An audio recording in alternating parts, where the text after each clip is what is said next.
daripada kepercayaan mereka kepada nenek moyang, kepercayaan mereka kepada kepercayaan yang karut, taklid ataupun kita katakan ikutan mereka kepada nenek moyang, adat-adat dan sebagainya tiba-tiba dihalang, adat jahiliah mereka dihalang. Maka wajadu fil Islam adalatan tuhaddidu siyadatahu, dan tiba-tiba datang pula dalam Islam nak tentukan keadilan. Kononnya ini adalah keadilan Islam yang tidak mengira siapa pun dia, maka wajib untuk kita menunaikan hak, iaitu dalam arti kata menjalankan keadilan dengan seadil-adilnya. Pada waktu tersebut, orang yang kaya diangkat dan dijadikan pemimpin. Orang yang tidak mempunyai apa-apa, maka mereka akan dihina dengan sehina-hinanya. Maka datang Islam nak menjadikan konsep sama rata. Maka inilah yang tak disukai oleh orang-orang yang kaya dan para pemimpin-pemimpin Arab. Kami dilahirkan sebagai pemimpin. Daripada zaman dahulu lagi kami dah orang yang memegang tampuk pemerintahan di Mekah ini. Kenapa engkau datang tiba-tiba kau nak menghalang kami semua daripada perkara-perkara yang demikian? Ini yang mereka jadi tak puas hati. Bagaimana yang kita dapat lihat ini, kadang-kadang ada orang punca dia marah bukan sebab apa? Sebab kacau. Kacau bukan sekadar kita katakan kacau benda yang dia iktikadkan, tapi kacau periuk nasib. Dia kata sebelum ni aku boleh mendapat duit dengan pelbagai jalan, pelbagai cara, tiba-tiba engkau yang pandai-pandai dia datang kata benda itu haram, benda ini haram dan sebagainya. Saya pernah marah, dimarahi oleh orang bila mana saya menakalkan hanya sekadar bawa apa yang saya faham, iaitu dalam isu ASB, amanah saham bumi putra. Saya tak katakan secara totalnya hukum ASB itu adalah haram, tetapi nak ceritakan di sini ASB itu hukum-hukumnya dia melapor 30% lebih daripada 30% pada tempat-tempat yang haram. Ramai orang Melayu yang masuk, orang bumi putra yang Islam ini masuk dalam ASB. Kemudian ramai ustaz sebelum dia keluarkan fatwa tentang boleh tak boleh, ramai ustaz-ustaz yang mengeluarkan fatwa dengan mengatakan hukumnya adalah haram punca sebab dilaporkan kebilangan daripada aset dia tu kat tempat-tempat yang haram. Maka dihukumkan haram. Kemudian fatwa mengeluarkan fatwa. Bila majlis fatwa mengeluarkan, majlis fatwa mengatakan hukumnya harus ASB ini sekiranya orang yang melabur itu datang daripada duit dia sendiri yang dia tak pinjam daripada bank konvensional. Dia datang solid daripada duit dia sendiri, kemudian dia laburkan, maka halal hasil daripada ASB tadi dan dia boleh keluarkan zakat daripada situ. Baik, kemudian dia mengatakan pula siapa yang buat loan daripada bank konvensional, maka hukumnya adalah haram duit hasil daripada ASB tadi. Maka dinasihatkan pula kepada ASB untuk melantik panel syariah untuk mengawal selia setiap perjalanan ASB itu sendiri kat mana dilaburkan dan sebagainya untuk melayakkannya mendapat status halal. Maka yang diwar-warkan di dalam media masa adalah ASB halal, tapi tak diceritakan apa yang diceritakan oleh majlis fatwa dan kriteria atau syarat-syarat yang tertentu. Bila kita pergi cerita, orang tanya kat masjid, kita pun tak sempat nak cerita dengan panjang lebar. Orang tanya, ustaz, ada orang kata ASB itu haram, halal ke haram? Kita pun kata haram, haramnya begini. Disebabkan kita kata haram, maka ustaz kita pakai ustaz dari kata halal, dia pandai kata haram. Sebab apa? Sebab dia ada manfaat kat situ. Orang yang tak masuk ASB dia tak rasa apa-apa, tapi orang yang masuk dia kata engkau menghalang dia masuk. Itu satu hal. Begitu juga orang yang pergi McDonald, orang yang pergi KFC ataupun orang yang suka pergi apa lagi yang haram itu, Starbucks dan sebagainya. Dia suka pergi ke situ, tiba-tiba ada orang yang datang mengatakan haram pergi ke Starbucks kerana kandungannya, kerana beberapa benda-benda yang lain menjadikan dia haram. Maka marah orang itu sebab dia buat. Dan orang yang tak ada duit akan pergi ke situ, melainkan orang yang ada duit sahaja. Maka mereka dimarah kerana mereka diganggu. Islam datang nak memberikan keadilan kepada semua dan nak menghilangkan segala bentuk perkara-perkara yang menjadikan manusia mengorak pada setiap perkara tersebut. Dan inilah yang menyebabkan mereka tak puas hati bila mana mereka melihat keadaan-keadaan tersebut. Baik, maka apa mereka buat? Bila mana melihat mereka diganggu, dia mula gunakan jalan kekerasan. Kawasan mana yang nak dilalui oleh Nabi dan pengikut-pengikutnya dihalang, ditabur duri-duri kat jalan. Dia tak buat macam hari ni, dia pergi sebelum kat tengah jalan, tapi dia tabur duri saja. Dia tak berani main depan-depan, tapi dia tabur duri, dia letakkan najis di atas kepala orang yang sedang solat, diganggu dan sebagainya. Akhir sekali, apa berlaku? Dia tengok Geng-geng ni geng yang hebat. Ini hasil 3 tahun Nabi tarbiyah kepada sahabat-sahabat Nabi, sehingga menjadikan mereka kental dan mereka tak hirau pun apa saja yang berlaku. Bila tengok orang Islam ni 40 orang dia orang pun kuat tenang lagi, kita kena buat MOU ataupun buat cabaran sikit. Apa dia buat? Maka dia buat iaitu mufawadah. Apa dia mufawadah? Iaitu berunding. Dia kata kita buat macam ni pula lah. Dia orang ni rasa-rasa cara keras pun tak berjaya, cara keras pun tengok tak makan. Macam-macam kita buat, kita tangkap penjara tanpa masukkan dia dalam penjara tanpa bicara di mahkamah. Kemudian yang pula buat apa lagi? Pergi baling botol waktu dia orang tengah ceramah pun tak jadi juga. Baling botol, baling telur busuk, pergi kacau tempat waktu dia orang tengah duduk buat ibadat dan sebagainya, tak jadi juga. Kita tutup masjid, kita tutup surau pun tak jadi juga. Hari ini kita kena ajak dia orang untuk berunding dengan kita. Takkan tak nak pun kerjasama. Kita ni sama-sama Arab, sama-sama Arab takkan tak boleh. Kita sama satu bangsa, Arab, one Arab. Contoh kita takkan tak nak bersama. Jomlah kita berunding, kita buat MOU sama-sama. Orang-orangnya kita boleh buangkan segala kekeruhan yang berlaku di Mekah ni, semua jadi aman damai balik sebelum mana kedatangan Muhammad itu ke Mekah. Baik, apa berlaku? Fa'arsalat wafdan min asyrafihah. Diutuskan seorang orang yang paling mulia. Diutuskan untuk mufti Mekah pada waktu tersebut, untuk pergi berjumpa dengan Nabi kita Muhammad SAW. Bukan dengan Nabi kita, dengan penjaga Nabi kita Muhammad SAW. Dia utuskan orang yang paling hebat, orang yang paling mulia, orang yang ada title, orang yang ada kuasa, VIP di kalangan mereka. Apa dia buat? Fatalabu minhu an yakuffu Muhammadan an da'wati. Tujuannya dia pergi merisik dahulu. Dia tak buat apa, dia pergi merisik. Dia pergi jumpa dengan Abu Talib. Jumpa dengan Abu Talib, kami nak bincang sikit. Jom kita jumpa dekat mana? Jumpa dekat Shah Alam. Kita masuk kat hotel, kita buat dulu kat coffee house, kita bincang. Dia kata, Tuan Abu Talib, kami datang ni ada urusan yang penting. Apa urusan dia? Kau cakap lah tak nak saudara kau, tak payah nak bising-bising sangat. Kita kira kosong-kosong, baliklah win-win situation. Okay, boleh tak kalau kita berunding? Dia minta kepada Abu Talib balik nasihatkan kepada Nabi kita Muhammad SAW. Hey Muhammad, hey Abu Talib, kau balik nasihatkan anak saudara kau, jangan tu ajak kami, jangan ganggu kami dan jangan ajak kami. Dia nak buat apa, buat dia diam-diam seorang-seorang cukup, dan jangan ganggu kami. Dan kami bagi satu pesanan, kalau dia tak stop juga, kau serahkan dia kepada kami. Sebab apa? Abu Talib ni geng dia orang juga. Abu Talib ni satu geng, satu pelak dengan dia orang. Baik, baliklah Abu Talib.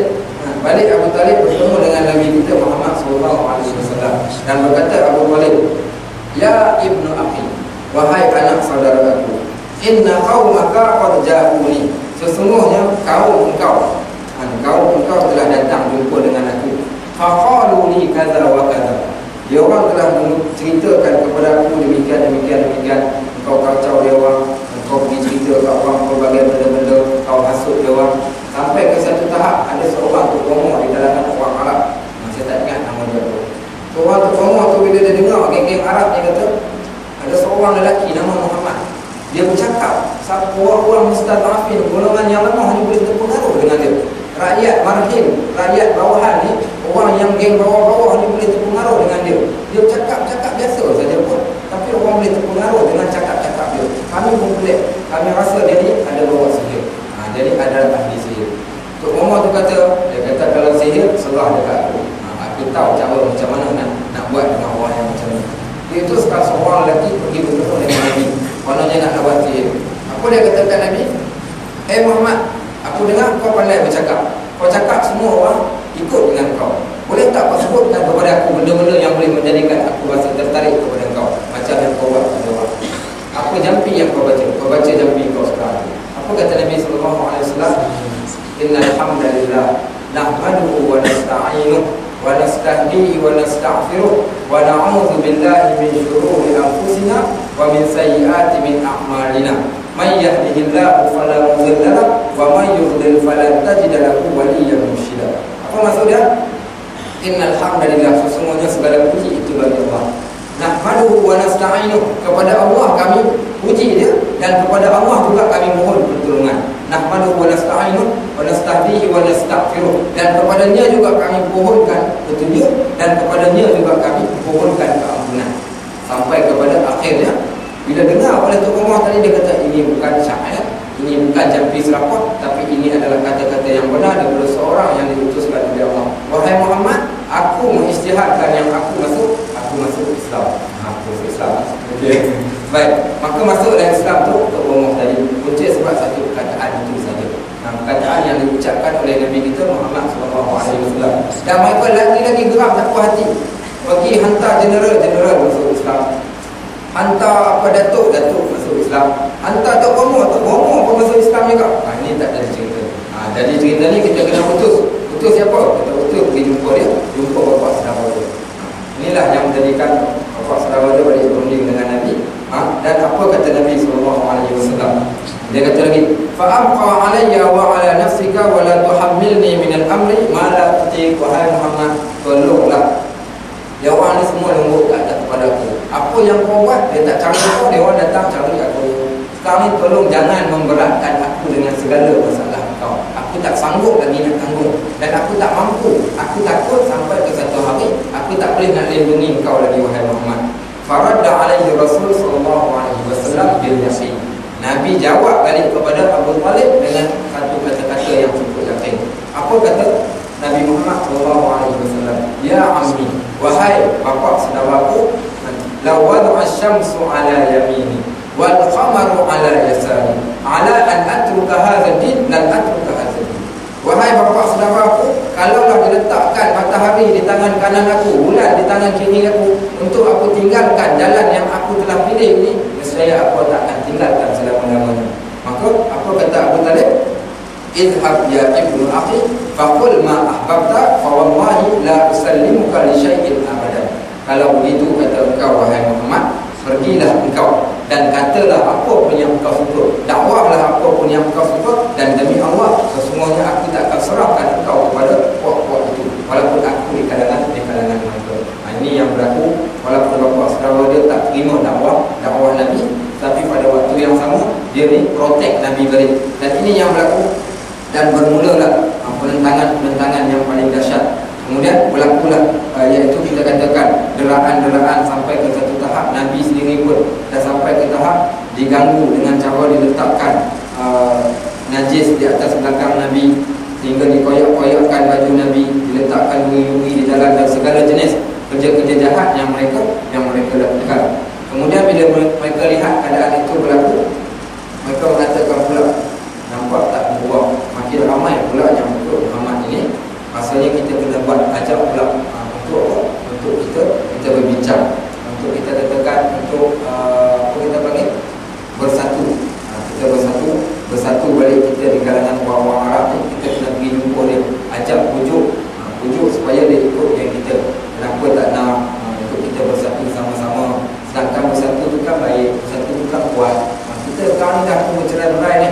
Puak-puak kita, puak Arab ni semua dah jadi puak-puak, dua puak. Satu puak ikut kau, satu puak ikut kami. Kami tak nak macam ni. Apa kata kita kembali macam keadaan asal? Tak ada masalah lah sekarang ni. Mungkin kau ada pandangan kau, kami ada pandangan kami. Tak ada masalah, kita boleh duduk semeja. Sekarang ni Muhammad, kami nak bagi satu tawaran. Boleh tak kalau kau terima, kami akan beriman kepada Tuhan kau setahun, lepas tu kau beriman pula kepada Tuhan kami setahun. Win-win situation. Pokoknya win-win situation ni daripada dulu dah ada dah. Daripada dulu lagi dah ada dah. Datang balik pada zaman hari ini, win-win situation tersebut. Maka dia nak bagi tawaran kepada Nabi, wahai Muhammad, tak ada masalah. Aku masuk puak kau satu tahun, kau masuk pula puak aku satu tahun. Sehingga turunnya ayat Al-Quran, wal ya ayyuhal kafirun la a'budu ma ta'budun, sampai ke akhir surah tersebut. Surah wal ya ayyuhal kafirun yang kita selalu bacakan pada solat maghrib itu. Itu salah satu daripada perkara-perkara yang berlaku pada permulaan tahun keempat Hijrah. Baik, kemudian kita kembali balik kepada pengajaran yang saya ambil daripada kitab Fiqh Sirah An-Nabawiyah. Kita sebutkan pada minggu yang lalu, kita katakan peringkat yang pertama dakwah Nabi bersihkan, sucikan diri dengan cara bermuslim dekat Abu Hurairah sehingga turunnya wahyu. Peringkat yang kedua, Nabi menjalankan tanggungjawab sebagai seorang Muslim, iaitu ibda' bi nafsik summa liman ta'am. Mulakan dengan diri kamu dan kemudian kepada orang-orang yang berada sekitar kamu, iaitu kaum keluarga kita. Lepas daripada kita dah bersihkan diri kita dah cari jalan yang betul-betul benar, kemudian kita pilih pula untuk membaiki segala Kemudian yang ketiganya pula tanggungjawab. Manusia dia bukan sekadar diberikan tanggungjawab kepada diri dia, bukan juga sekadar kepada keluarga dia, bahkan manusia adalah khalifatul ard, yang akan memakmurkan muka bumi ini dengan perintah Allah, dengan menjalankan tanggungjawab Allah. Maka nak tak nak, mereka kena jadi al-ulama warasatul anbiya, iaitu pewaris bagi para nabi, menjalankan dakwah Islam kepada setiap tempat yang mereka berada, dan di mana saja mereka berada, mengikut kapasiti apa saja yang mereka ada. Kalau dia seorang pegawai, maka apa yang lingkaran tempat yang dia duduk. Dia seorang cikgu, maka cikgulah dia. Maka kalau dia mempunyai kuasa, maka kuasa itu adalah dijalankan mengikut apa yang diperintahkan oleh Allah Subhanahu wa taala. Baik. Kemudian yang seterusnya pula, Rasulullah SAW telah memperolok-olokkan kaumnya yang telah membelenggukan segala tenaga fikiran kepada adat tradisi datuk nenek moyang mereka, iaitu menyembah berhala. Nabi memperolok-olokkan. Dalam bahasa ayat dia guna kat sini, Nabi memperolok-olokkan kaum dia sendiri. Apa dia kata? Apalah orang ni, dia kata, dengan bangsa kamu takkan pergi ke mana. Apa yang kamu buat selama ini, benda yang tak boleh memberikan manfaat dan benda yang tak boleh memberikan mudarat kepada kamu. Tinggalkan segala tradisi-tradisi perkauman yang kamu bawa. Zaman hari ini orang dah tak bicara dah soal perkauman. Orang bicarakan soal keadilan. Orang bicarakan soal patuh dan taat kepada Allah dan Rasul. Orang persoalkan cara bagaimana untuk kita nak tinggikan syiar Islam, bukan dengan hanya sekadar naikkan bangsa dan sebagainya. Dan Nabi memperolokkan mereka tentang apa yang mereka sembah. Kemudian Nabi SAW menyeru mereka agar membebaskan diri daripada pemikiran menghambakan diri kepada manusia, kepada menghambakan diri kepada Allah Subhanahu wa taala. Dan begitu juga dalam bab perkara yang dinamakan sebagai taklid. Orang Arab ini terkenal mereka iaitu dalam bab pemikiran taklid. Mereka mengambil apa yang mereka buat itu, iaitu ikut-ikutan daripada nenek moyang mereka. Diceritakan berhala yang pertama sekali dibawa balik ke tanah Arab. Sebelum itu, ketika mana zaman Nabi Ibrahim AS, Nabi Ibrahim dah membebaskan kawasan Mekah itu daripada unsur syirik. Kemudian setelah mana meninggalnya, wafatnya Nabi Ibrahim AS, sedikit demi sedikit agama Hanif itu dah pun hilang. Maka yang tinggal sebahagian sahaja daripada golongan-golongan tua yang ada di Mekah yang beriman. Sampailah ke satu peringkat bila mana kebiasaan orang-orang Mekah itu mereka bermusafir, pergi ke Syam dan juga pergi ke Yaman. Waktu mereka pergi ke Syam, mereka singgah di satu tempat yang bernama Petra. Kalau tuan-tuan pernah tengok air ni, kalau masuk dalam Google, cuba type tempat nama dia Petra. Petra ini salah satu tempat tinggalan daripada kaum Ad dan kaum Samud.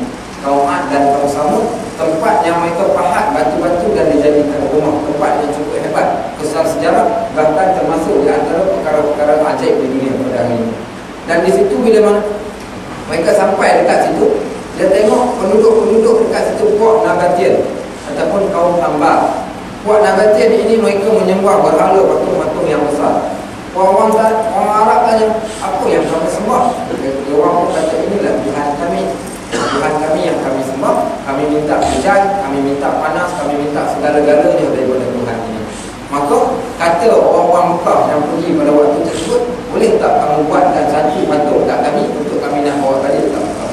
Inilah lahirnya patung sembahan yang terdapat di Mekah pada waktu tersebut, iaitu Al-Habal yang paling besar sekali. Kemudian dia ada Manat, dia ada Salwa, dia ada apa nama, Data, dan dia ada juga Uzza. Dan mereka menamakan anak-anak mereka dengan nama patung-patung tadi. Dan patung tadi dijadikan tempat sembahan. Di samping waktu yang sama, mereka mengatakan mereka percaya kepada Allah. Waktu yang sama mereka telah mensyirikkan dengan menyembah patung-patung berhala tersebut. Dan inilah yang berlaku, taklid daripada nenek moyang sehingga turun-temurun sampai kepada zaman Nabi. Baik. Kemudian pengarang dia tulis kat sini berkaitan tentang taklid. Dia kata hari ini, dia kata ada orang yang mengambil ilmu akidah ataupun mempercayai sesuatu benda dengan taklid, membagi buta. Dan ini juga yang berlaku kepada masyarakat kita pada hari ini. Sehingga dalam kitab Jawharatul Tauhid, Imam Jawharah telah mengatakan, faqullu man qallada fi tauhid imanuhu lam yakhlu min tahdid. Dan setiap orang yang beriman secara taklid, imannya tidak akan dikuasai oleh was-was dan syak Orang yang beriman dengan cara taklid, kita tak akan dapat keyakinan. bagaimana yang kita buat banyak perkara-perkara bid'ah dalam masyarakat kita pada hari ini. Kalau kita tanya, daripada mana tuan-tuan ambil perkara-perkara bid'ah? Kita cerita minggu lepas isu berkaitan tentang solat jenazah. Solat jenazah. Kalau kita tanya kat mana yang ambil solat jenazah yang dibayar, diwajibkan kena bayar duit ni, kat mana tuan-tuan ambil? Dia kata tuk lebay zaman dahulu, ustaz-ustaz dahulu dah buat lama. Maka dia buat berdasarkan kepada taklid, bukan berdasarkan kepada dalil yang sah yang datang daripada Al-Quran dan Hadis. Orang Nusantara orang yang paling banyak sekali percaya kepada benda taklid. Tahnik anak. Ada orang minta saya tahnik belah mulut anak dia 2 minggu yang sudah atau 3 minggu yang sudah. Saya pun pergi, dia sediakan bekas, satu bekas untuk buat tahnik belah mulut tu. Dalam bekas tu ada air zam-zam 1 gelas. Kemudian ada gunting, ada satu mangkuk letakkan air. Mangkuk tadi tujuan nak gunting rambut, nak masukkan rambut tadi dalam air. Okeylah, apa kita boleh terima yang tu. Air zam-zam, okey. Buah tamar, buah kismis, okey. Okeylah, apa. Buah-buahan yang manis. Kemudian apa lagi letak? Cincin emas dengan cincin perak. Okey. Kemudian apa? Duit buka. Duit buka. Baik, duit buka ada tak? Duit buka. Okey, duit buka. Tak. Baik. Tak apalah, saya pun tengok bekas air tu. Dia pun tanya, dia kata ni yang mana yang saya nak guna? Tu pulang kat ustaz lah. Saya ikut apa yang kami buat kat kampung macam ni dah dulu. Kalau ustaz yang mana ustaz perlu, ustaz ambil. Saya nak test, nak tengok apa yang dia tahu.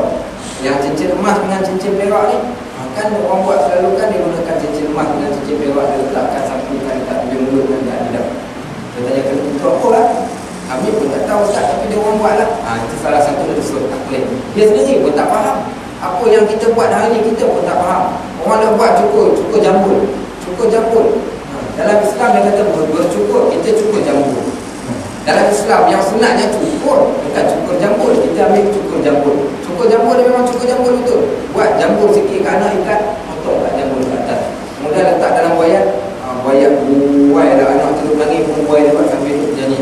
Kalau tak kedap, dia ada satu dia panggil satu apa siapa ingat orang panggil berandui. Tuan-tuan pernah dengar berandui ni kalau selawat kat atas Nabi tu okey lagi lah. Selawat madahul rasul, memuji Nabi okey lagi boleh terima. Tapi kalau berandui tajuk apa lagu dia? Lagu tajuk Inilah Barangan Buatan Malaysia. Okey, tuan-tuan pernah dengar lagu dia macam mana? Kalaulah tuan beli kereta, belikan saya potong saga. Itu antara dia punya ayat dia lah yang saya masih ingat lagi. Saya malas nak tarik dia punya lagu dia tu. Malas nak tarik. Maknanya kalaulah tuan beli kereta, belikan saya potong saga. Dia tarik lagu dengan nada yang tinggi, letak tangan kat telinga ramai-ramai. Yang menyanyikan pula tu adalah perempuan-perempuan. Okey, sampailah dulu ayat buayan. Dekat buayan tu letak dengan bunganya. Kos kadang-kadang untuk cukur jambul ni kadang-kadang ribuan ringgit. Hanya sekadar nak cukur jambul anak saja. Sedangkan yang sunat apa? Namakan anak cukur jambul. Ketika mana? Hari yang ke-7. Kemudian buat akikah. Ini paksa dia buat apa? Buat macam-macam yang kita perlu sediakan. Panggil geng yang datang berjanji mahabat, dan geng-geng itu pun dah kena bayar. Kemudian cukur jambulnya lagi. Dan banyak usul-usul perabot yang dimasukkan di dalam majlis tadi. Baik. Yang cincin tadi saya tanya apa saja? Tak tahu. Tak tahu tu salah satu bentuk yang dia sendiri tak yakin. Saya kata wallahu alam lah. Saya kata saya beritahu dia. Yang saya dengar dia orang kata cincin ni supaya anak ni cepat dia bercakap. Cincin terutamanya duit buka. Tapi saya kata saya tak tahu lah, saya dengar cerita pula ada orang-orang dahulu kalau cerita. Kalau burung, pernah dengar nama burung malam. Burung satu jenis burung yang suka bertinggi kat belakang kerbau. Okey, burung malam ni orang dahulu kalau dia ajar burung ni bercakap, apa dia buat? Dia ambil duit buka tu dia pergi goreskan dekat lidah burung tadi. Kemudian dia ajar burung tu supaya bercakap. Kemudian dia nak ambil benda yang sama, nak letakkan pada manusia, nak bagi makhluk budak tadi tu boleh bercakap dengan cara dia letakkan benda yang sama. Saya kata budak ni kalau sampai masa dia boleh bercakap, dia bercakap. Dia tak payah bertanya apa pun. Dia takkan bercakap punya. Lain kalau letak tu terus boleh bercakap masa tu okey. Itu yang kita katakan banyak benda yang kita ikut secara ikutan agama kita begitu saja. Saya kata kalau tak perlu, saya perlu satu saja, 2 benda saja. Air zam-zam dengan buah tamar. Yang lain kita tak perlulah. Tak perlu gunting untuk gunting syarat, hanya cukup lah. Dia kata yang sunatnya cukup, bukan sekadar gunting susu. Ini yang kita katakan kita taklid itu adalah ini dia kata, adapun taklid itu dari sini terang sekali kepada kita bahawa agama Islam menentang habis-habisan taklid dan meniru buta tuli ataupun dipengaruhi oleh adat laku seperti yang ditegaskan tadi, kerana prinsip dan ajaran agama Islam semuanya berdasarkan akal fikiran yang sihat dan logik. Islam datanglah cantik, sudah tentu logik akal boleh terima, tiba-tiba datang benda yang tidak logik langsung yang kita kaitkan dengan Islam. Inilah yang tak benar. Baik, apa dia kata lagi? Perkataan tradisi mengikut apa yang diartikan oleh ahli sosiologi adalah sekumpulan adat Islam yang diwariskan dari datuk nenek yang terdahulu ataupun hasil pergeseran di dalam sesuatu bi'ah, suasana dari segala apa yang dilakukan oleh manusia mengikut tata susila penghidupan dalam masyarakat seperti upacara keramaian, perkabungan ataupun penyebutan secara spontan dikala pergeseran antara satu sama lain. Ini yang kita ambil. Lebih lagi dalam masyarakat Asia Tenggara ini banyak benda-benda taklid, ikutan-ikutan kita secara membabi buta sehingga sampai ke satu tahap kita dah pun jauh terpesong daripada sunnah Nabi kita Muhammad SAW. Itu pun kalau sekiranya kita faham. Maka dia kata, sesiapa yang faham, maka dia akan dapat pastikan Islam tak mungkin diartikan sebagai satu tradisi. Kerana kat sini ada orang yang menyebarkan, kita di kalangan kita pun ada menyebut ada tradisi Islam. Kita menggunakan istilah tradisi Islam. Dalam Islam tidak ada tradisi Islam. Semua benda yang ada dalam Islam adalah syariat yang datang daripada Allah dan datang daripada Nabi kita Muhammad SAW. Dan tidak ada sedikit pun satu istilah yang dinamakan sebagai tradisi. Hari ini ada orang disebabkan kita kata tradisi Islam, maka dia condemn balik tradisi tadi. Contoh dalam bab berkaitan tentang sunnah Nabi. Sunnah Nabi menyimpan janggut. Maka orang yang memahami, dia mengatakan Islam itu kebanyakannya adalah tradisi. Bila Islam adalah tradisi, dia mengatakan kenapa orang Nabi simpan janggut? Dia kata pada zaman Nabi dahulu tak ada pisau cukur.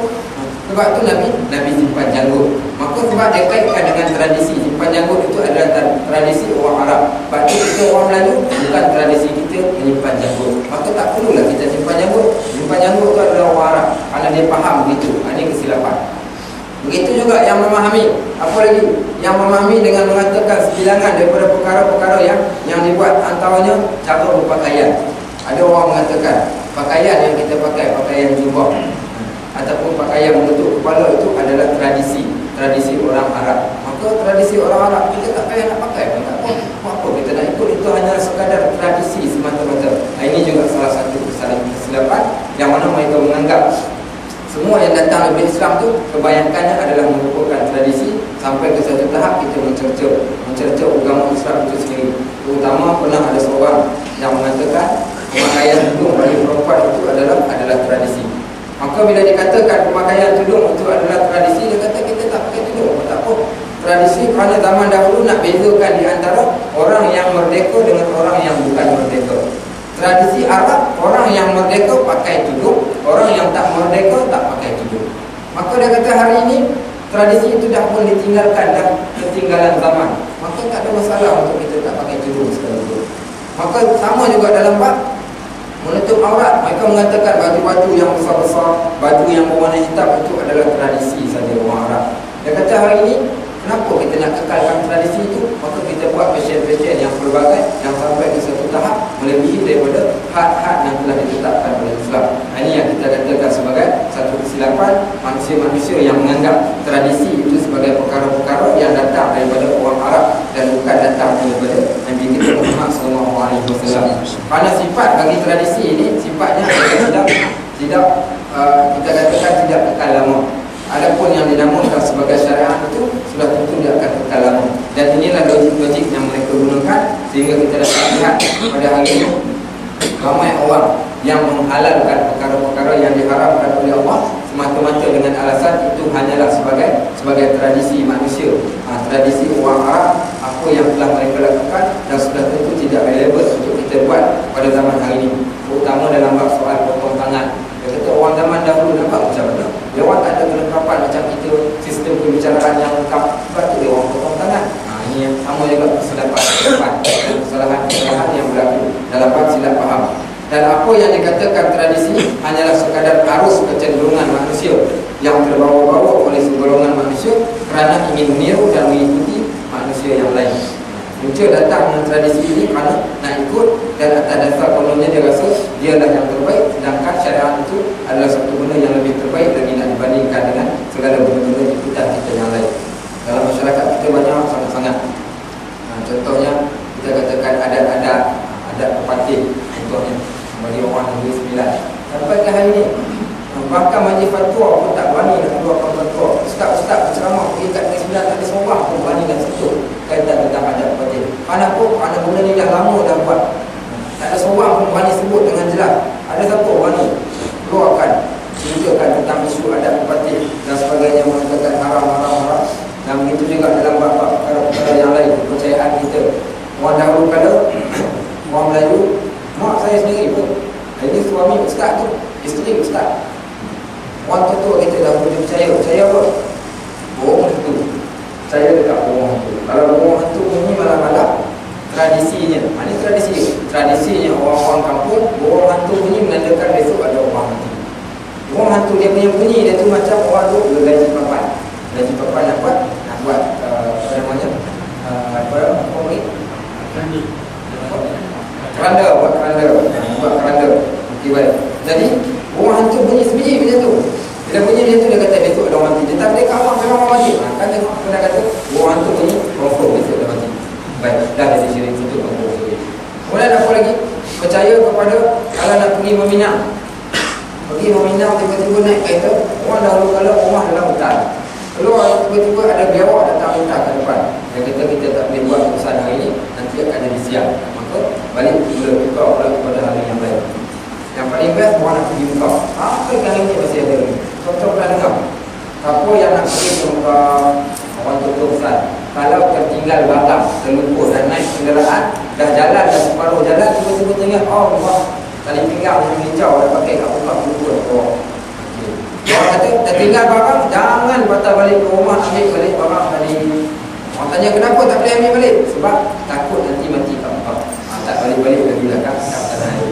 Ini kepercayaan orang. Sedangkan itu yang paling kita nak. Baik meninggal kat Mekah lagi afdal daripada meninggal kat sini kan. Tapi itu yang mereka takut sangat-sangat. Ini juga taklid kepercayaan. Bahkan Nabi pernah sebut dalam sebuah hadis yang sahih. Wala hamata wafir minal majlumi kama tufiru minal akhiri. Saya tak ingat pada awal. La safara wala hamata wafir minal majlumi kama tufiru minal akhiri. Satu hukum hadis. Nabi kata tidak ada kepercayaan kepada burung hantu, tidak ada kepercayaan kepada bulan Safar. Orang Melayu percaya kepada bulan Safar. Bulan Safar, bulan yang tak boleh buat rumah, bulan yang tak boleh kahwinkan anak, bulan yang tak boleh buat benda-benda yang baik, kerana bulan itu adalah bulan manusia. Ini kepercayaan. Taklid, ikutan tradisi kita yang kita ikut. Kemudian datang Nabi mengatakan tidak akan berlaku benda-benda itu dan tak boleh nak percaya sedikit pun tentang perkara-perkara yang berhubung kait dengan perkara-perkara tradisi, melainkan benda itu ada asas di dalam Islam. Dan inilah yang dikatakan tradisi itu diibaratkan sebagai tumbuhan liar yang tumbuh di tengah-tengah pemikiran masyarakat, yang merupakan rumput-rumput yang berbahaya, yang mesti dicabut dan dikikis bersih-bersihnya dari kepala pemikiran manusia. Ini yang berlaku pada orang marah kat Ibnu Taimiyah. Kalau tuan-tuan pernah dengar ada seorang tokoh Islam, nama dia Ibnu Taimiyah. Ada ustaz kat Malaysia ni pun yang mengkafirkan Ibnu Taimiyah. Kononnya mengatakan Ibnu Taimiyah dia adalah kuat salah tajsim. Dia mengatakan Allah itu sebagaimana manusia, dakwaan orang. Baik, apa yang dibuat oleh Taimiyah? Mereka mengatakan Ibnu Taimiyah ni kafir, sedangkan Ibnu Taimiyah seorang ulama yang cukup hebat. Dia kata Ibnu Taimiyah ni kafir kerana dia tak faham. Ibnu Taimiyah ni pernah berlaku satu keadaan bila dia pergi ke Mekah dan Madinah, dia melihat ramai orang yang melakukan khurafat di Mekah dan Madinah. Di Syria sampai ke hari ini masih berlaku khurafat tadi. Apa khurafat dia? Orang pergi dekat kubur Tok Wali, antaranya kubur Imam An-Nawawi di Namar, kubur Bilal bin Rabah, kubur Ruqayyah di Damsyik, Syria. Apa dia orang buat? Dia pergi kat kubur tu, dia letakkan baling duit masuk dalam kubur. Masing-masing baling duit, dia berniat dan balingkan duit masuk dalam kubur. Ada yang nak berniat pula, dia tulis kat atas satu kain yang kecil, tulis apa niat dia. Saya nak bagi anak saya lulus PMA. Tulis kat kain, mengikat dekat kubur tadi, ataupun dekat dahan pokok yang ada dekat atas kubur tadi. Dan itu yang berlaku sampai ke hari ini. Jadi Ibn Taymiyah bila mana dia melihat segala bentuk tradisi-tradisi yang tidak ada kaitan dengan Islam ni, dia mengatakan asalnya hadis la tashaddu bihal illa fi salasati masajid. Kamu, dia kata, jangan suka sangat pergi melainkan 3 tempat ini, Masjidil Haram, Masjidil Nabawi dengan Masjidil Aqsa. Tapi sekarang ni aku larang kamu daripada pergi masjid ini. Orang tu ingat dia larang daripada pergi buat ibadat, sebenarnya dia larang orang pergi dan buat perkara-perkara syirik kat situ. Sebab itu di Mekah dan di Madinah, semua tempat-tempat secara besar ni mereka robohkan atas dasar mana tak nak perkara-perkara yang macam ni berlaku. Kita pula marah orang yang robohkan dalam kata ni buat Wahabi semua. Jangan kita terus menghukumkan mereka dengan Wahabi, dan tujuan mereka buat benda itu kerana nak jaga ulama juga. Tak nak adanya orang-orang yang jenis mengikut tradisi taklid membabi buta yang macam ni lah, yang mengakibatkan datangnya pekerjaan-pekerjaan baru. Saya rasa dah 20 tahun kita dah pun berubah sedikit. Sebelum ini tahun 90-an, kalau tuan-tuan perasan, di Malaysia ada satu kepercayaan. Kepercayaan apa? Bila meninggal seorang lelaki, kita akan buat tahlil. Betul. Malam pertama, malam kedua, malam ketiga, kemudian hari yang ke-40, kemudian hari yang ke-100. Ini tahlil yang kita buat. Saya tak nak bahaskan isu hukum tahlil dan sebagainya, tapi saya nak bahaskan berkaitan tentang hari. Tak mana yang diambil dalil mengatakan 1, 2, 3 yang pertama. Kemudian dia pula hari yang ke-40 dan hari yang ke-100 tadi. Kenapa perlu dibuat dengan jumlah hari sampai ke tahap tak boleh nak lari walaupun sedikit? Wajib kena buat hari yang hari dah ke-40 dah bapak kita meninggal, kita kena buat hari. Hari ke-100 dah bapak kita meninggal, kita kena buat hari. Sedangkan kalau kita kaji ukur-ukurnya, upacara itu datangnya daripada Hindu. Hari ke-40 orang Hindu kata mayat yang ada kat dalam tanah, dalam kubur dah mula pecah. Sebab pecah pula kita kena buat kenuri, satu kenuri untuk dia. Hari yang ke-100 pula daging-daging dia semua dah hancur dah. Hari yang ke-100, maka kita kena buat pula satu kenuri. Kemudian buat pula majlis ulang tahun kematian pula. Tak cukup dengan hari kelahiran, tambah pula ulang tahun kematian. Nasib baik dia orang tak buat upacara majlis Maulid Rasul, kemudian buat pula majlis wafatnya Rasul pula. Macam tu. Ini ada Maulid Rasul saja, tapi wafat Rasul orang tak buat. Tapi orang buat, hari ini ada lagi yang buat, tapi dah lama kita tinggalkan. Awal tahun 90-an, tahun 80-an ada lagi yang buat benda-benda yang macam ni. Lepas tu saya nasihatkan benda yang tidak ada asas bagi ulama kita tinggalkan. Kita ambil benda yang betul-betul ada asas, kerana asas itu adalah syariat. Kata Nabi, apa kata Nabi? Man ahdasa min amrina ma laysa minhu fa huwa rad. Siapa yang melakukan sesuatu perkara yang tidak ada asas agama di dalamnya, maka amalan tersebut akan tertolak. Tertolak dalam arti kata pahala pun tak ada, takut-takut datang pula adalah dosa. Ada kepercayaan kita. Hari itu kita tak pasti saya cerita kat sini ke kat mana. Cerita berlaku gaduh adik-beradik di sebelah isteri saya. Gaduh isu nak letakkan. Abang kata saya nak letakkan rumput, adik perempuan nak kata saya nak letakkan batu. Batu saya beli ni batu mahal ni, batu sungai, saya nak letakkan kat atas kubur mak kita. Abang pula kata, mana kau tahu kata batu tu boleh selamat? Aku dengar cerita ada ustaz cakap batu tu panas, siapa letak batu kat atas kubur panas mayat kat dalam kubur. Abang kata macam tu. Kemudian pula baik kita letak pokok tu sejuk, pokok-pokoknya sejuk mak kita kat dalam kubur. Jadi saya nak jadi hakim. Saya pun sebut dan kata minta maaf saya orang luar. Dan kata sekadar yang saya tahu pakcik, makcik semua dan puak-puak saudara semua, saya kata sekadar yang saya tahu kenapa yang kita nak gantung kat pokok, nak gantung kat batu bagi bantuan kat mak kita kat dalam kubur. Kat mana yang duduk kita ni? Anak-anak sepatutnya bantu mak dan bapak dekat dalam kubur, bukan tunggu pokok dibantu. Hari ni orang tu sibuk bergaduh pokok nak dalam kubur. Kerana dia berdalil, pandai dia cari dalil. Dia kata Nabi kata siapa yang meninggal ambil pokok pacak kat atas kubur lagi hidup pokok tu, maka pokok tu akan memberi syafaat kepada ahli kubur. Kata Nabi siapa yang faham betul-betul hadis tu, Nabi pernah satu hari Nabi duduk kat depan kubur. Betul lah hadis dalil yang sahih. Nabi duduk kat depan kubur, Nabi tunduk. Seorang sahabat sama ada Anas bin Malik ataupun Ibn Abbas, saya tak ingat nama tu.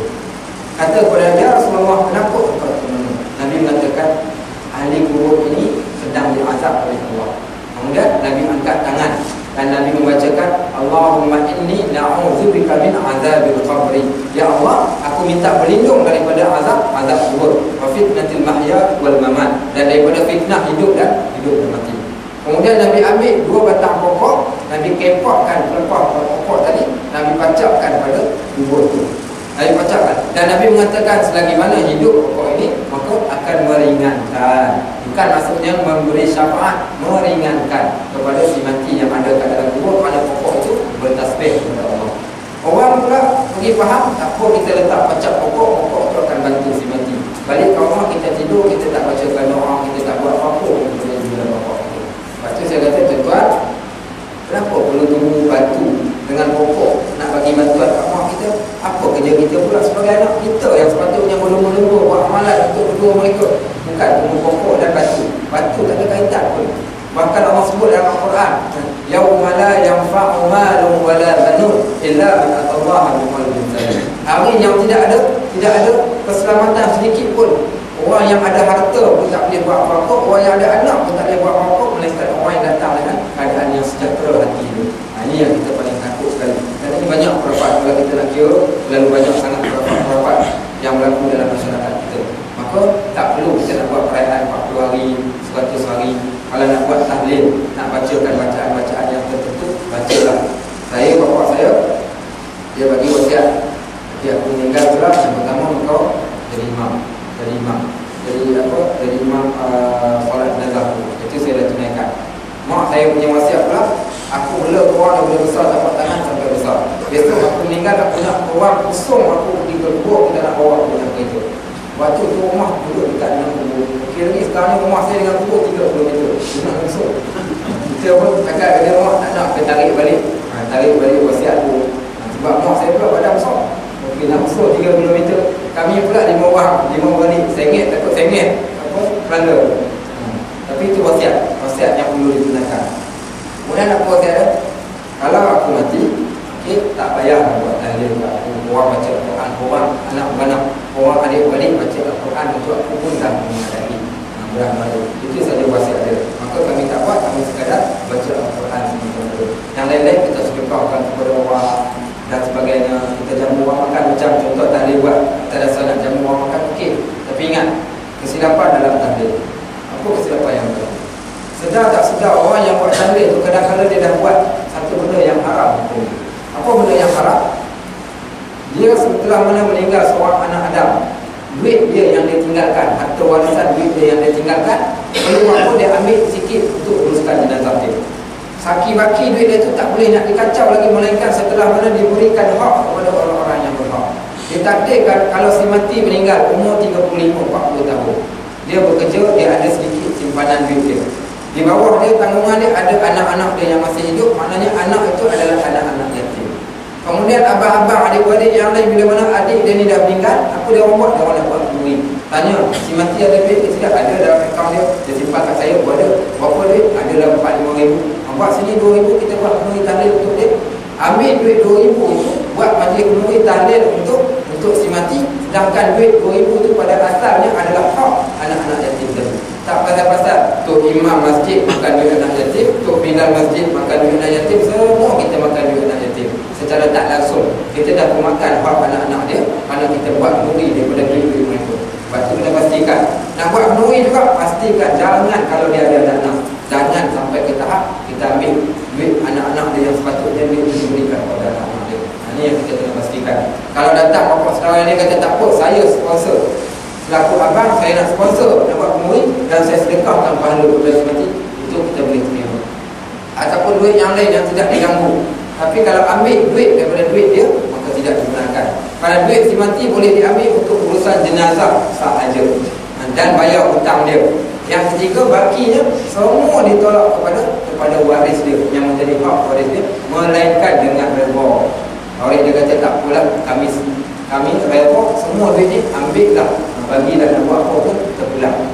Sedangkan Islam dah tetapkan. Nak wasiat pun Islam kata jangan lebih daripada 1/3. Ini kau pula dalam bab kaitan makanan dan sebagainya. Lepas tu jangan sampai ke satu tahap kita makan harta anak yatim dengan secara tak sedar. Terutama dalam bab perkara-perkara berkaitan kita katakan tahlil dan doa ini. Baik, muslimin dan muslimat yang dirahmati Allah, mudah-mudahan manfaat. Kalau sekalian ada persoalan untuk kongsi ini,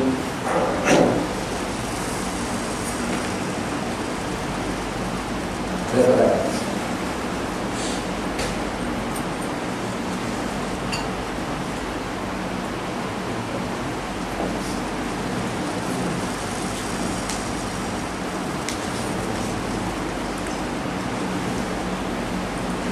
surau ni bagus.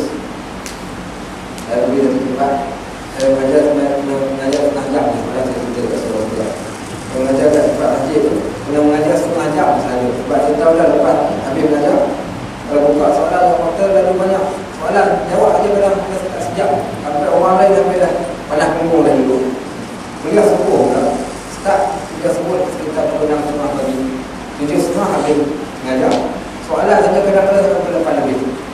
Itu yang kadang-kadang sebab tu setengah jam saja mengajar dan buka pada soalan. Di sini pun kita ada soalan. Saya boleh mengajarkan. Ya. Ya.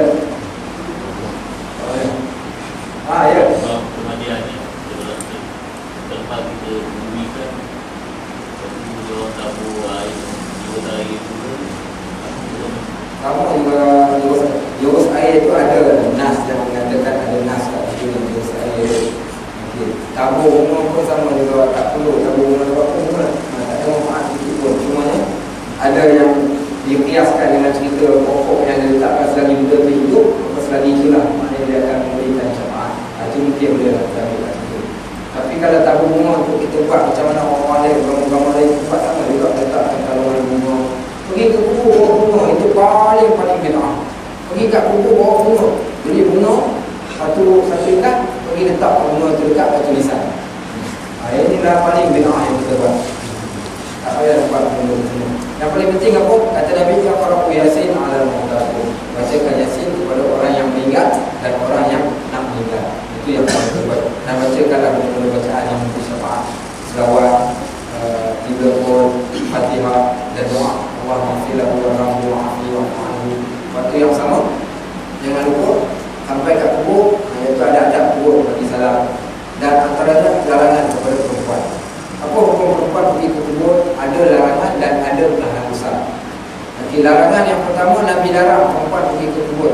Kepada siapa? Kepada perempuan yang pergi ke kubur yang pertama jenis yang tak tutup aurat.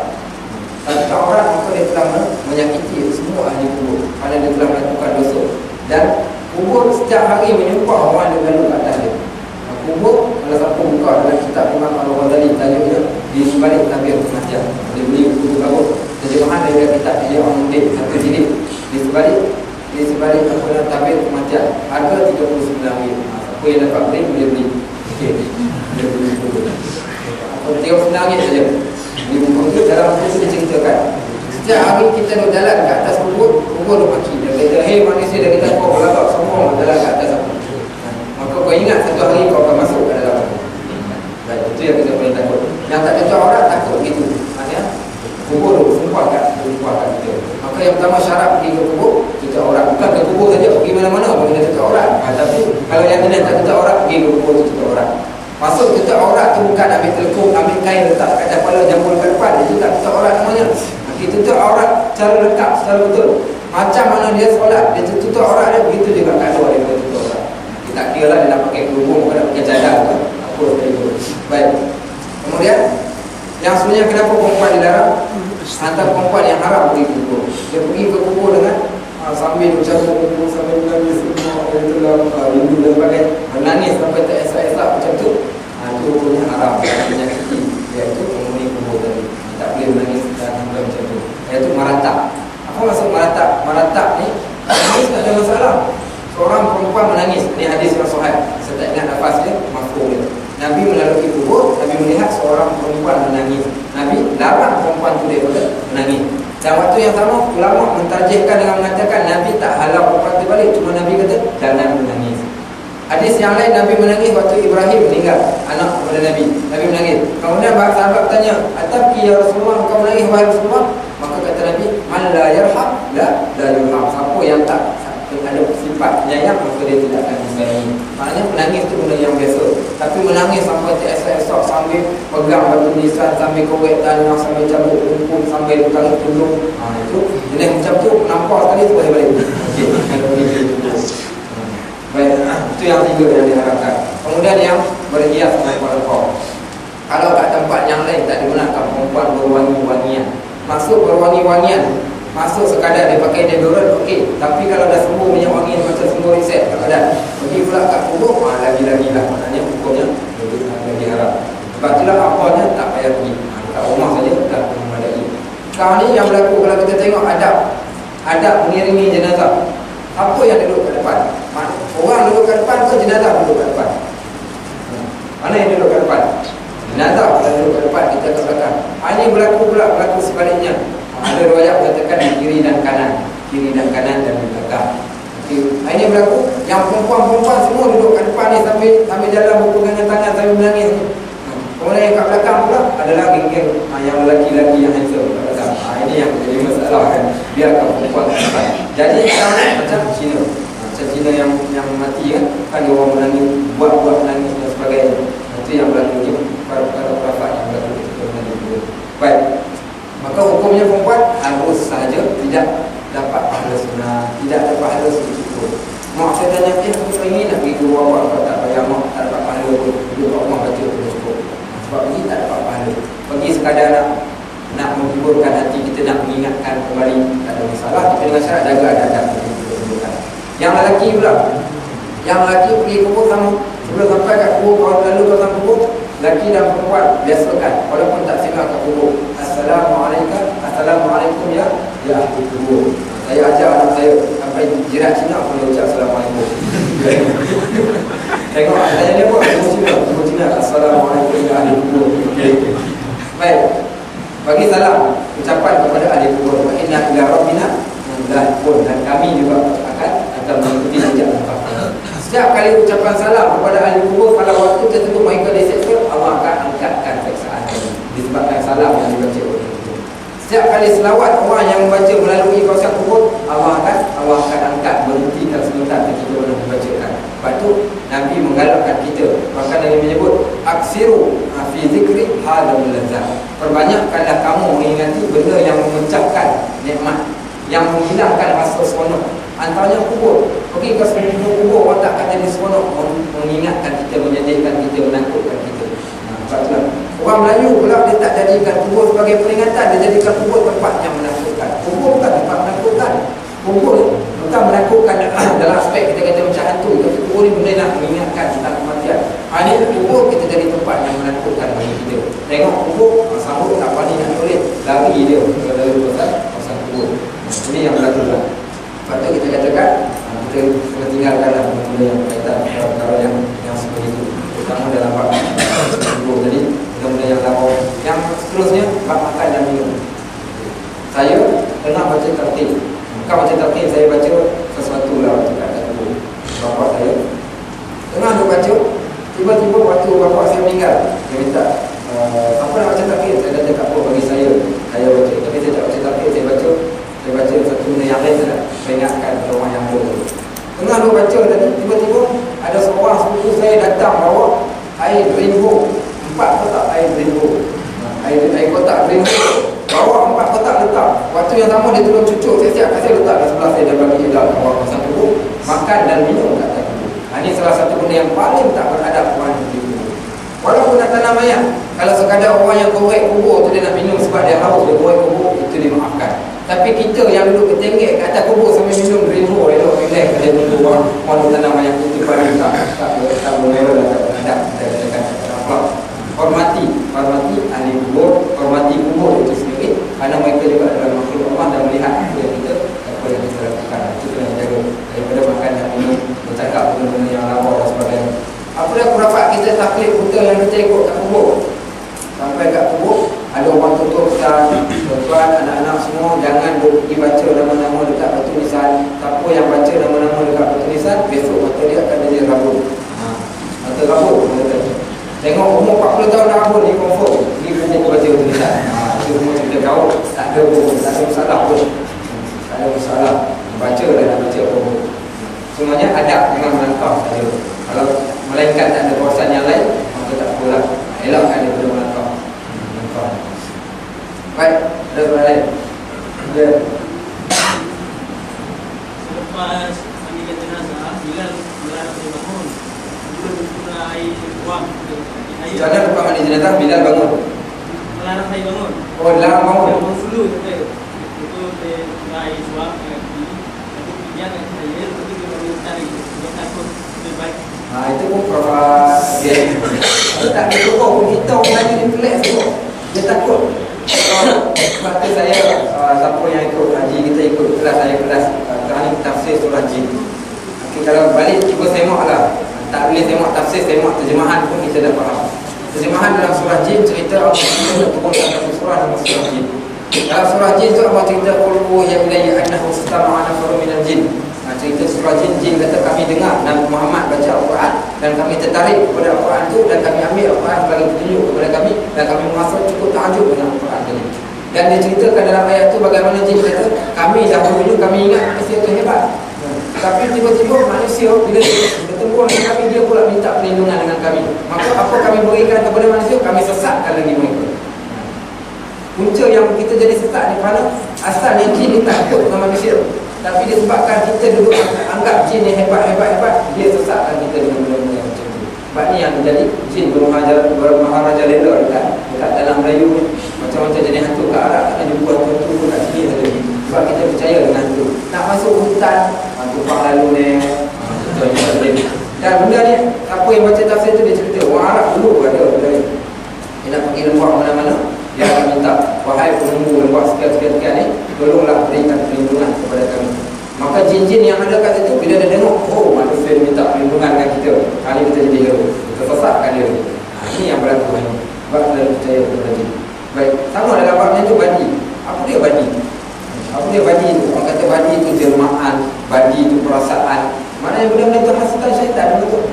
Memang kadang-kadang berlaku, sebab kita ikut, dia akan berlaku. Ada satu kes, orang lelaki, dia menyelamatkan seorang mayat yang mati seminggu, dia lumpur mati lemas. Lumpur mayat dah kembung satu badan, dah kembung dan berbau, dah jadi biru dah mayat tadi tu, jadi warna tanah tu, dah busuk dan berbau. Dia mandikan jenazah tadi, mandi pun tak boleh pegang kuat-kuat, takut tanggal anggota dia. Maka dimandikan, selesai mandi, balik rumah dia kata dia dah sabun badan mandi, tapi tak hilang bau dia, tak hilang langsung bau dia tadi. Sampai nak tidur pun takut, teringat sembahyang. Hidung takut, hidung dia macam bau. Apa dia buat? Dia orang tanya ketua, sebab itulah ketua yang paling terbaik apa yang sedang menunjukkan. Sebab tu kita nak sama najis, nak sama kena babi dan sebagainya. Kenapa kita sama dengan air tanah? Kenapa dengan air tanah? Air tanah ni mempunyai sifat-sifat menyiapkan bau dan segala jenis najis yang ada kat tubuh badan. Maka orang bagi ketua kat dia, mandi dengan air tanah. Mandi dengan air tanah terus hilang bau tu. Dia kita kata ancik dengan air tanah tadi, dia menghilangkan segala bau busuk mayat. Dan memang betul lah dia ada benda bau. Sebab dia datang daripada kita katakan fikiran kita yang fikirkan benda itu lah. Itu semua kau. Ada lagi kau? Mungkin tak pernah dengar sarung tangan orang mandi mayat tu. Dia panggil sarung tangan. Sarung tangan waktu meruang, ada satu istilah orang Melaka, saya tak pasti apa dia panggil. Orang tahu dia panggil meruang. Meruang tu dimasukkan jari dalam bubur si mati untuk nak keluarkan sakit baki najis sambil tetap bubur dia. Lepas basuh dah semua mayat dah selesai mandi, sarung tangan tadi ada orang tukang mandi mayat tu dia simpan, dia pandai. Dia simpan apa apa. Orang kata betul, kalau nak tengok hantu balik ke rumah, bakar sarung tangan tadi tu, okey dulu kau tengok sebelah belakang, tengok belakang. Dia kata nampak hantu, boleh tengok hantu. Hantu merokat juga hantu. Ada orang buat nampak semua. Sebab tu yang kita kata jin dia suka. Jin dia dengar, kepala kita dia dengar. Dia kata manusia ni nak cari aku. Tiba-tiba dia tunduk, dia tengok jin tu jemuahkan diri dia. Kita terus dia tengok orang saya. Dia kata dapat lagu dalam masyarakat. Apa lagi kepercayaan? Banyaklah. Orang tak ada anak, cakap lah, apa yang mandul, lelaki mandul, tak ada anak. Pergi jumpa Tok Pomoh. Tok Pomoh kata, Tuan, berapa umur? Saya dah 50 tahun dah tak dapat anak lagi. Okey, baik macam ni. Balik ke rumah, kau pergi cubaan, balik ke rumah. Kau pergi kat surau, dekat masjid, kau pergi tengok dekat tempat mandi mayat tu, dia ada satu papan yang orang letak kat sana. Kau balik, kau bersih tubuh dengan isteri kau lapik papan tu ke bawah. InsyaAllah kau dia dapat ni. Ini pendapat yang paling besar yang orang Melayu buat. Ada orang buat, dia pergi cari betul papan, balik buat.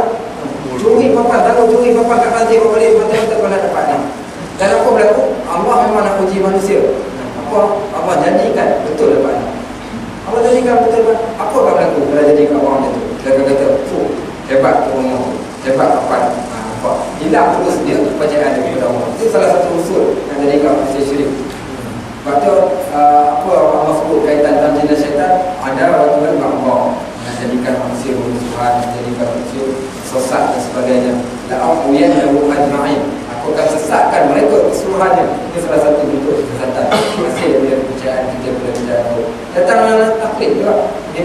salah satu bentuk ikutan. Sebab tu kita kata nak buat satu benda, cek bahkan ustaz-ustaz mana-mana sekalipun, kalau dia nak bercakap tengok ustaz tersebut hadis ataupun Al-Quran. Itu yang pertama kali kita tengok. Yang kedua, kalau dia kata ni pandangan saya, pandangan boleh diterima, boleh ditolak. Tapi kalau dia kata ni hadis apa ustaz, sahih ke, dhaif ke apa, dia kata saya pun tak pasti cek dulu. Sampai tahu itu hadis yang sahih, baru kita ambil. Lagi mana hadis cerita yang entah datang daripada mana, jangan percaya. Lagi dalam perkara yang macam itu. Baik. Wallahu a'lam, insya-Allah. Alhamdulillah. Alhamdulillah.